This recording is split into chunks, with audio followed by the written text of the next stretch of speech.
Good day ma'am, tanong lang po.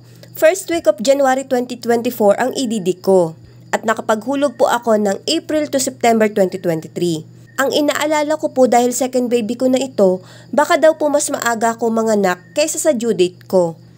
If ever po ba na manganak ako ng December 2023, denied na po ba ang mat-ben ko po? Thank you!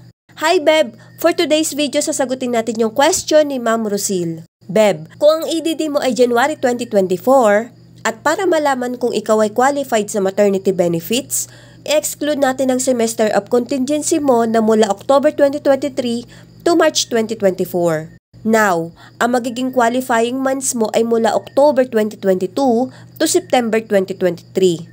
Diyan po magse-select ng at least 3 to 6 highest monthly salary credits. At syempre, dapat may hulog ka sa nasabing qualifying period para makompute ang maternity benefits mo. Nabanggit mo na may hulog ka ng April to September 2023, qualified ka po sa maternity benefits.